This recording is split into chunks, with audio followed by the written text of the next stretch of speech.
Hello friends, welcome back to Ravijaya fashions. ముందు వీడియోలో అయితే మీకు ఈ blouse cutting stitching full video మొత్తం కూడా పెట్టాను కదండి. ఇప్పుడైతే ఇప్పుడు డోరీస్ మాత్రమే ఈ వీడియోలో అయితే ఎలా స్టిచ్ చేసుకోవాలో ఈ వీడియోలో అయితే చూపిస్తానండి. అది ఈ విధంగా డోరీ థ్రెడ్ అయితే తీసుకోవాలండి. ఇది 16 ఇంచెస్ అయితే తీసుకోవాలి మనము. తర్వాత వచ్చేసి ఈ విధంగా స్క్వేర్ పీసులు అనేటివి చిన్న చిన్న పీసులు అయితే మనము 3 ఇంచెస్ హైట్ అలాగే 3 ఇంచెస్ వెడల్పు ఉండేటట్టు చూసుకొని మనం ఈ విధంగా మీకు వీడియోలో చూపించిన విధంగా సమోసా లాగా హోల్డ్ చేసుకునేసి ఈ విధంగా అయితే మనము దానిపైన నుంచి ఒక స్టిచ్ అయితే వేసుకోవాలండి. మీరు నీట్గా అయితే గమనించినట్లయితే మీకు అర్థమవుతుంది.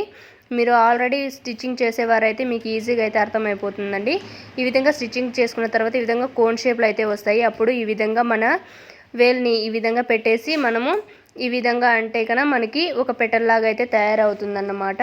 ఈ విధంగా పెటల్స్ అన్నిటినీ కూడా ఈ విధంగా మనం తయారు చేసుకునేసి దాన్ని స్టిచెస్ వేసుకుంటే మనకు ఈ విధంగా పెటల్స్ అయితే తయారు చేసుకోవాలండి. ఒక్కొక్క ఫ్లవర్కి మనము 5 పెటల్స్ అయితే పెట్టాలి కదండి. 5 మనకి 10 పెటల్స్ అయితే కావాలండి మొత్తం ఇలాంటివి.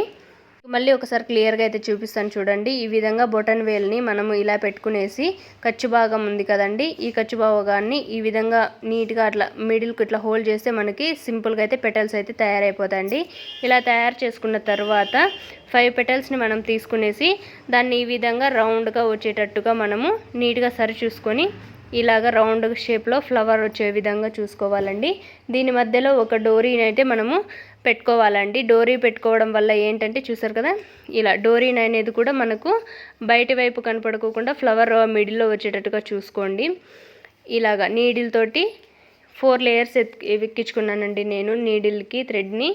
ఇలా ఎక్కించుకున్న తర్వాత నీట్గా ఈ విధంగా మనకి ఏ పెటల్ కూడా ఊడిపోకుండా నీట్గా అయితే మనకి పెటల్స్ అన్నీ కూడా ఫ్లవర్ షేప్లో వచ్చే విధంగా అన్ని పెటల్స్ కూడా నీడిల్తో అయితే స్టిచ్ చేసుకోవాలన్నమాట. ఇలా స్టిచ్ చేసుకున్న తర్వాత మిడిల్లో ఒక గోల్డ్ కలర్ బీడ్ని మన నీడిల్ తోటి స్టిచ్ చేసుకునేసి తర్వాత నీడిల్ని ఇలా దించుకునేసి మళ్ళీ దాన్ని పైకి ఈ విధంగా రివర్స్ చేసుకున్న తర్వాత ఇప్పుడైతే నేను మొత్తం 7 బీడ్స్ని అయితే తీసుకుంటున్నానండి. 7 బీడ్స్ అయితే మనకి మిడిల్లో ఒక గోల్డ్ కలర్ బీడ్ పెట్టాము కదా, దాని చుట్టూ కూడా 7 బీడ్స్ వేస్తే మనకి కరెక్ట్గా రౌండ్ షేప్ లాగా వచ్చేస్తుంది అన్నమాట. చూసారు కదండి, ఈ విధంగా మనము బీడ్స్ అన్నిటినీ కూడా స్టిచ్ చేసుకోవాలి. ఫ్లవర్ మిడిల్లో అయితే ఇలా స్టిచ్ చేసుకున్న తర్వాత మళ్ళీ మనకు బీడ్స్ ఏమైనా మీకు తక్కువ పడింటే మళ్ళీ కూడా ఈ విధంగా ఎక్కించుకునేస్తే మనకి కరెక్ట్గా అయితే ఫ్లవర్ చుట్టూ కూడా ఫ్లవర్లో ఉన్న బీడ్ చుట్టూ కూడా వచ్చేటట్టు ఒకసారి అన్నీ కూడా కన్ఫామ్గా కరెక్ట్గా ఉన్నాయో లేదో చెక్ చేసుకొని ఈ విధంగా అయితే స్టిచ్ చేసుకోండి.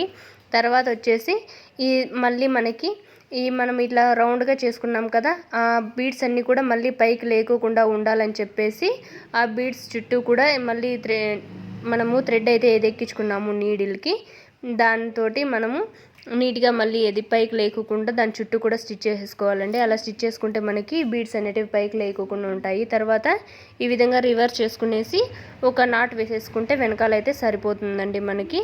అంతేనండి, మనకి ఎంతో బ్యూటిఫుల్గా కనపడే ఈ డోరీస్ అయితే మనకి తయారైపోతాయండి. చూసారు కదా, ఇదే విధంగానే ఇంకొక ఫ్లవర్ని కూడా ఈ విధంగా అయితే తయారు చేసుకున్నానండి. తప్పకుండా ఈ ఫ్లవర్ డిజైన్ ఎలాగుందో నాకు మీరు కామెంట్ చేయాలండి. వీడియో నచ్చితే ప్లీజ్ లైక్ చేసి రవిజయ ఫ్యాషన్ ఛానల్ని సబ్స్క్రైబ్ చేసుకోండి.